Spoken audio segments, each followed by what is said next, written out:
Seja muito bem-vindo ao programa Palavras Cruzadas, o programa de entrevista aqui nas noites da Regiões TV. Hoje é meu convidado o professor João Canudo. Professor, muito obrigada por estar aqui na Regiões TV, mais uma vez, um especialista em estudos asiáticos. Professor, o senhor está a estudar, continua a estudar, e está a escrever um livro sobre a história da China, que vai ser publicado este ano pela Livraria Almedina, pelo menos. Ainda está um bocadinho no segredo dos deuses, não dos chineses, mas de todos, e vai ser publicado este ano. Acontece que, como provavelmente os nossos espectadores da Região TV terão noção, há um cada vez maior interesse da parte dos portugueses pelas questões ligadas à China.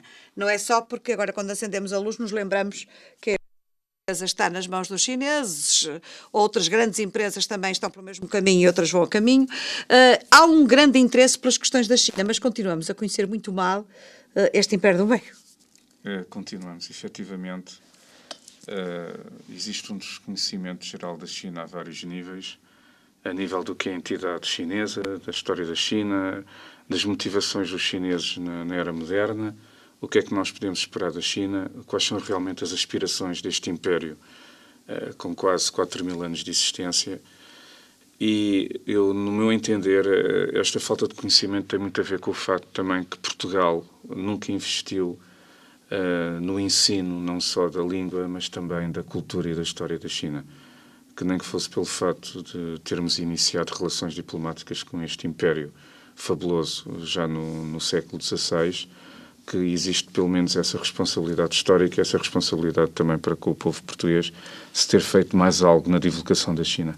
Bom, de qualquer das formas, quase que não seria de estranhar, quando Portugal esteve 400 anos em Macau e muito pouca gente em Macau fala a língua portuguesa. Eu gostava que me explicasse qual é o interesse de tantos alunos hoje em dia na Universidade Católica no Porto estarem a querer aprender mandarim, que não é nada fácil, convenhamos. Os mais pequenitos na China começam a aprender pelos 3 anos, não é, professor? Exato. As crianças na China começam a aprender chinês desde uma idade desde os 3, 4 anos, efetivamente, porque continuam a seguir o padrão tradicional de ensino da língua que remonta à dinastia Tang, portanto, que tem início no ano 618 da nossa era. Em relação aos meus alunos na Católica e outros alunos, como por exemplo em São João da Madeira, na Academia de Artes Marciais Shaolin Tse e também na Clínica Lotes e Lírios do Porto, junto à Rua da Torrinha, todas essas pessoas, a motivação reside exatamente, primeiro que tudo, no meu entender, numa curiosidade muito grande por este país que está eventualmente na alvorada de se tornar na primeira potência do mundo. Os meus alunos da Católica, portanto, os alunos da licenciatura que escolhem mandarim como disciplina opcional não jurídica, escolhem, portanto, esta disciplina exatamente com vista a um dia, tendo já em vista a possibilidade de um dia irem trabalhar para a China, porque eles vão seguir uma carreira como juristas, a maior parte destes alunos, e tem, no seu entender, é importante pelo menos ter as bases da língua e da cultura para que lhes permita depois, quando reiniciarem os seus estudos do chinês e até da China, já ser mais fácil para eles chegar, portanto, ao cerne da questão. Percebo, para ter, portanto, pelo menos uma noção daquilo que estão a falar. Acontece que, como dizíamos, os chineses começam a aprender a sua língua e a escrever o mandarim muito cedo. É muito difícil aprender. Ao fim de um ano, o que é que uma pessoa que esteja a estudar na universidade, portanto, são pessoas já com uma preparação superior, o que é que minimamente consegue fazer com este chinês que se aprende durante quanto tempo, professor?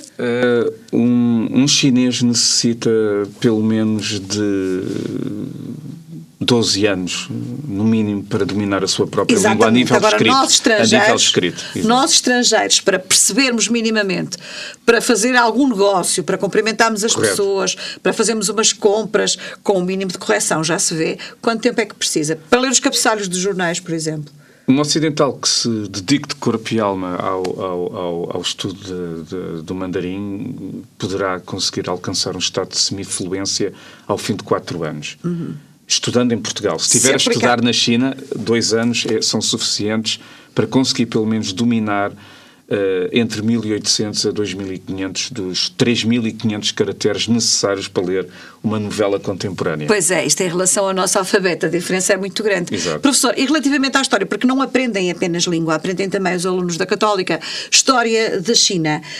É de facto importante termos a noção, que é uma história vastíssima, mas porque é que é tão importante sabermos um bocadinho da história da China? O que é que traz a China a ser um potentado? A China, que nos tempos de Mao Tse-tung só queria uma tigela de arroz para cada chinês, mas que hoje, de facto, está muito preocupada porque só cresceu 7, qualquer coisa por cento, em vez dos 8, qualquer coisa por cento que desejava para o ano passado. Portanto, é um mundo completamente diferente. Como é que se chega, enfim, sem entrarmos em grandes aspectos históricos, mas como é que se chega a este universo? Eu posso afirmar que, cruamente sumariado, a China moderna não só é o resultado da China milenar, como também da China maoísta, que era uma China nacionalista anti-imperialista. Portanto, a política do Mao Tse-tung, embora fosse um comunismo que depois passou a chamar-se maoísmo, porque tinha as suas características próprias, era, no fundo, um nacionalismo anti-imperialista.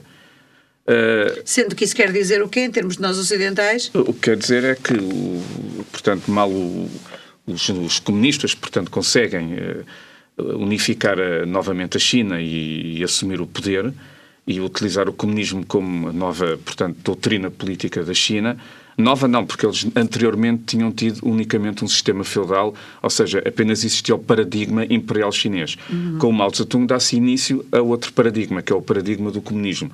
Ou seja, dá-se início na China a um tipo de regime que, de certa maneira, nega tudo aquilo que era a China imperial, que era o ritual, a tradição, o culto pelos antepassados e o tal paradigma imperial. Portanto, corte abrupto, mas mantém-se o nacionalismo, porque a China comunista é uma China que, acima de tudo, tem noção do que era a China humilhada, do que tinha sido a China humilhada durante os últimos 100 anos, especialmente pelas potências europeias e mais tarde pelo Japão.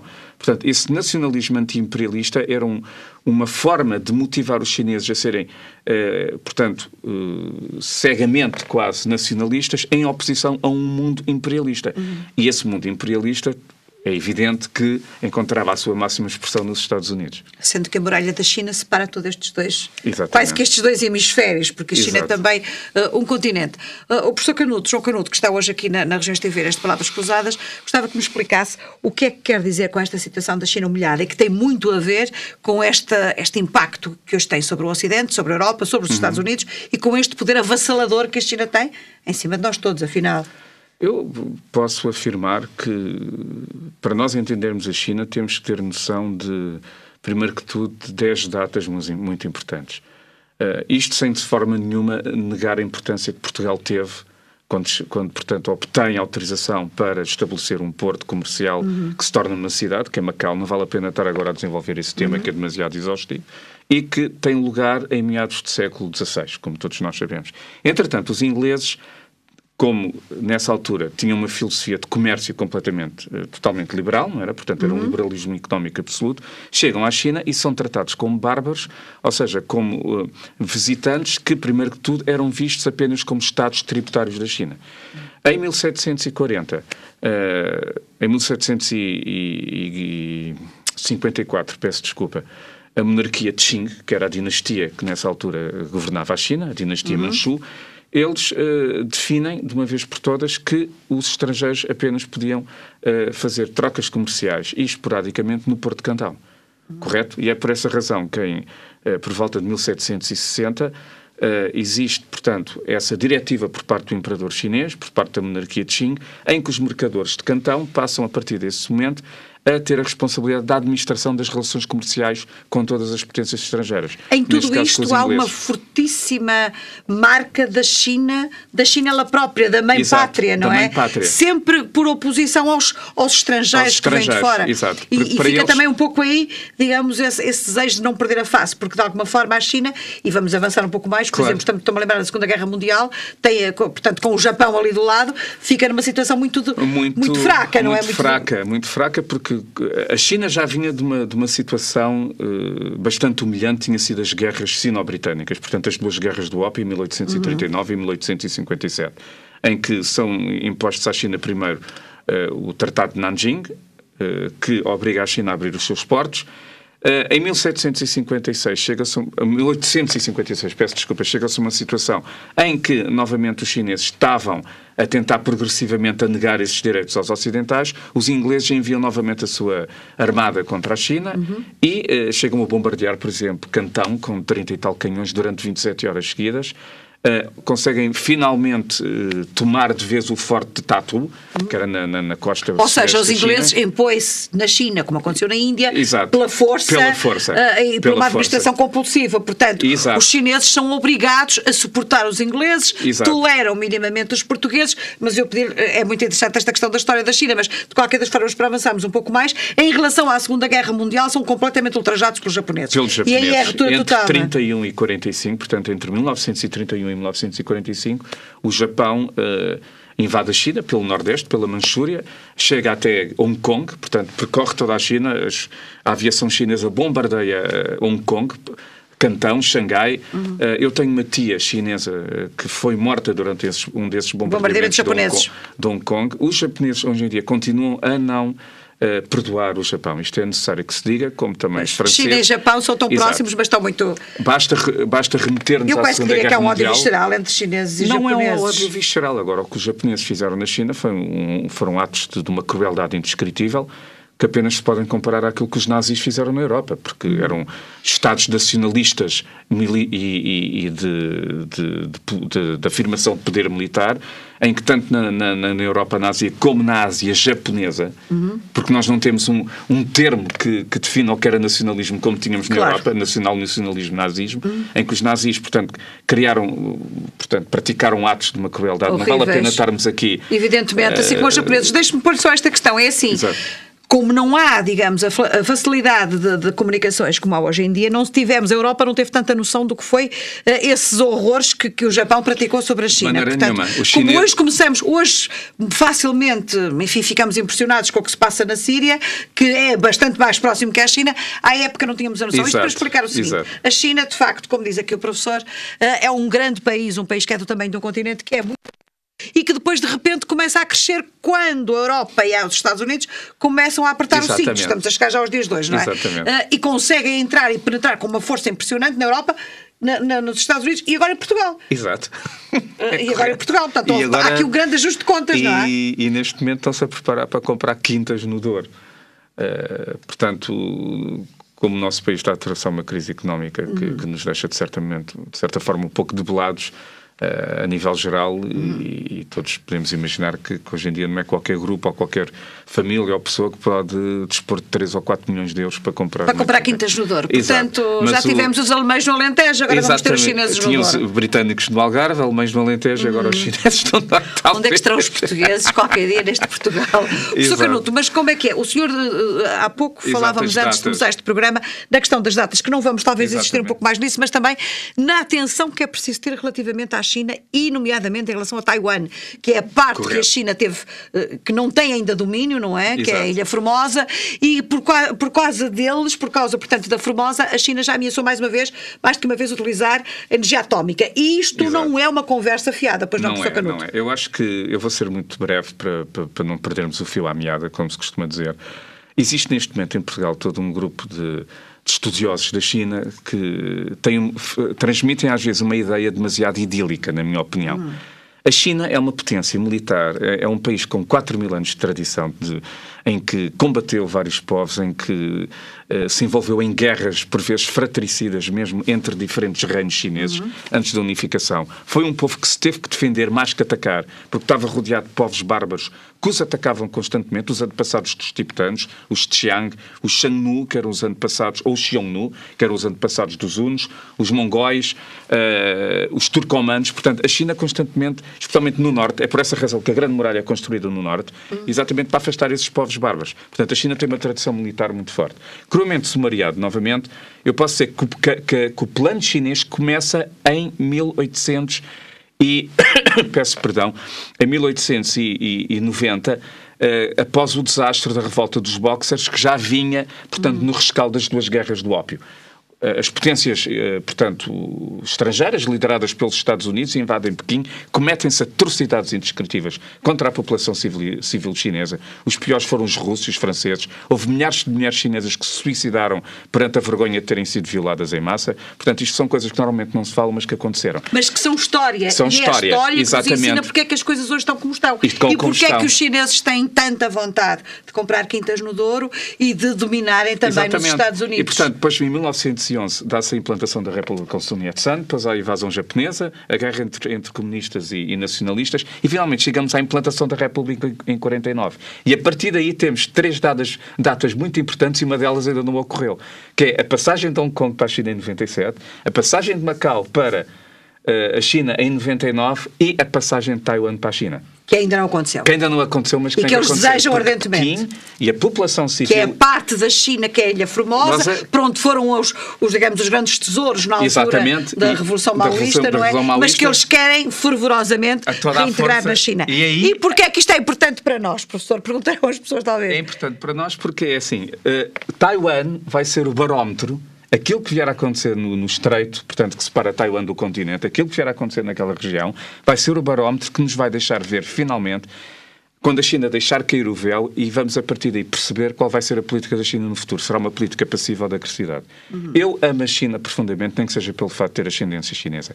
É uma civilização soberba, superior, fantástica, mas eu gosto, e eu digo isto aos meus alunos, eu tenho que apresentar a China tal e qual ela é. E a China deste momento, 2011, não é a mesma China da dinastia Han há 2200 anos, nem a China da dinastia Tang há 1400 anos, nem a China Ming, nem a China Qing de há cerca de 400 anos. Ou seja, não é aquele encanto maravilhoso das imagens chinesas evoluiu, exato, pressionada pela evolução do mundo e pelas novas teorias de governação e de economia. E hoje o que a China é. Portanto, eu estava a dizer que Taiwan ia ser o barómetro, porque eu posso afirmar que caso os Estados Unidos alguma vez interviessem contra a marinha chinesa, porque o governo chinês, Pequim, se não conseguir que Taiwan seja integrado de forma pacífica, irá tentá-la à força.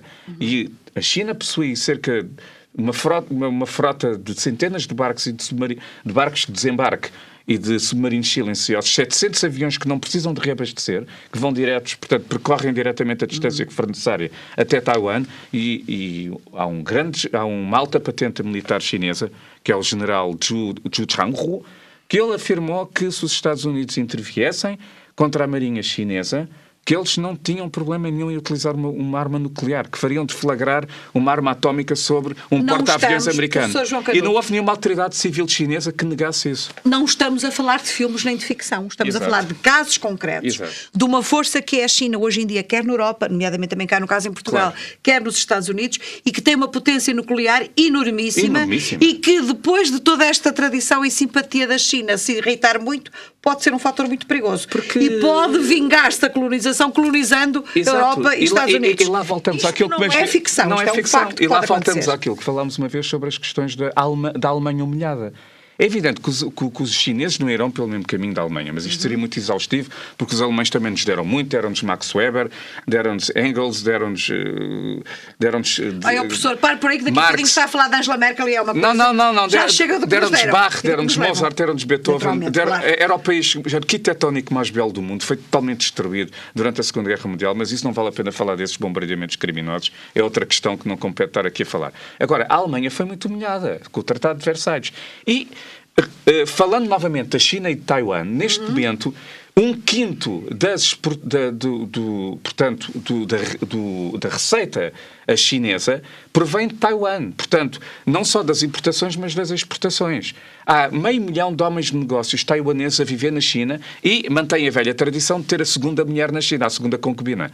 Portanto, porque um homem de poder na China, por tradição, eles não são cristãos, não são católicos, não têm os nossos preconceitos nem os nossos dogmas religiosos. Para um chinês ter 2 ou 3 mulheres é perfeitamente natural. O meu tio macaense, que era patriarca, tinha 2 esposas. Eu tenho primos que se dão como irmãos que eram filhos de 2 esposas diferentes. A Fátima teve em Macau, sabe que é uma cultura completamente distinta. Não tem rigorosamente nada a ver com a nossa, não é? Há bocadinho dizíamos, os chineses por vezes não se riem para nós, riem-se de nós. Riem-se de nós, exatamente. E temos que ter muito cuidado se eles começam a rir de nós um destes dias, quando estivermos estamos todos tranquilos a dizer que estamos a fazer uns fantásticos negócios com a China. Isto não é catastrofismo, é ser realista. É um pouco essa história também que o professor fala quando refere o cuidado que é preciso ter com a China humilhada. É preciso ter cuidado com a China humilhada, porque, por exemplo, fazendo a comparação, embora haja esta atividade comercial muito intensa entre Taiwan e a China, e também não nos podemos esquecer que eles têm todos a mesma entidade e têm a questão da face. Para eles seria um horror, seria quase como praticar o tabu mais horrendo, portanto, praticar o derradeiro ato criminoso entre chineses seria uma guerra entre Taiwan e a China. Isso faria a China perder a face para sempre perante o mundo. Percebe? Era muito, muito complicado. Portanto, eu como especialista em estudos chineses, tenho esperança que o facto de eles serem todos chineses concorram, como é natural, desde há 5.000 anos, para um único objetivo, que é o paradigma imperial chinês. Que é unir a China toda. E unir a China. Eu posso estar errado. Há muitos estudiosos que poderão não concordar comigo. Podem haver académicos que achem que isto é um exagero estar a afirmá-lo, mas a China, apesar do comunismo, continua a ser um país que se rege pela ideologia confucionista e também por um certo paradigma imperial que durante alguns anos se transformou em comunismo. Ou seja, os imperadores sempre viveram afastados do povo. Viveram afastados do povo e mantinham uma grande distância que lhes permitia essa unidade, ou seja, o imperador tinha o poder absoluto sobre o seu povo e podia dispor do povo como queria. Mas também só mantinha o seu lugar como imperador enquanto se fizesse respeitar pelo povo. Ou seja, enquanto o imperador conseguisse manter a China estável e a produtividade agrícola num ponto ótimo para poder alimentar a população. Última questão. Isso passa-se hoje em dia na China. Desculpe, é que, no fundo, os dirigentes comunistas continuam a ter tanto poder como o imperador. A Fátima teve na China. As pessoas podem não ter consciência disso, mas é a verdade. O comunismo chinês é incaracterístico. Viu-se na o Praça capitalismo, Tiananmen, ou quando eles avançaram com os tanques sobre os estudantes que protestavam. Exato, mas não tínhamos ilusões, as coisas não são fáceis. Esqueça, são longe, mas não são fáceis. Não fáceis, mas só mais uma coisa. Portanto, antes da Segunda Guerra Mundial, antes de eclodir a Segunda Guerra Mundial, também milhares de homens de negócios alemães viviam em França. Mas isso não impediu que surgisse o nacionalismo na Alemanha e, de repente, a Alemanha e os franceses tivessem matado uns aos outros antes de finalmente, tanto na Primeira como na Segunda, e depois antes dos alemães invadirem a França, correto? Portanto, talvez o mesmo modelo não se possa aplicar à China. Isto era um assunto que teria de ser discutido muito extensivamente. Eu percebo, mas estamos aqui num programa que tem limitações, naturalmente, como todos os outros, mas eu já agora gostava que me dissesse uma coisa. Uma das questões que se põe agora é realmente a questão dos... Agora não, sempre se pôs, é a questão dos direitos humanos. Isto levava-nos também muito mais longe, não é? Como é que os produtos chineses são baratos, mas também eles trabalham imensas horas, não há regras de trabalho. Não sei se na Europa, em Portugal, hoje em dia também há, enfim.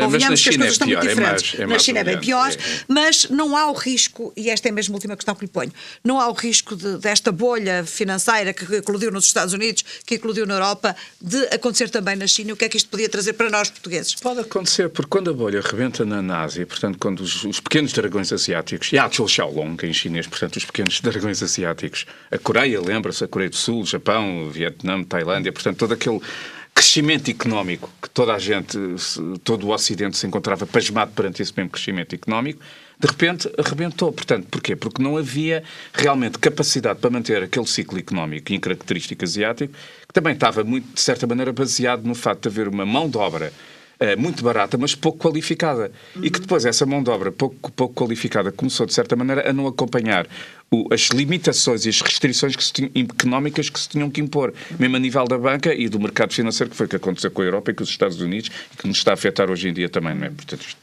são casos relativamente diferentes, mas aproximam-se.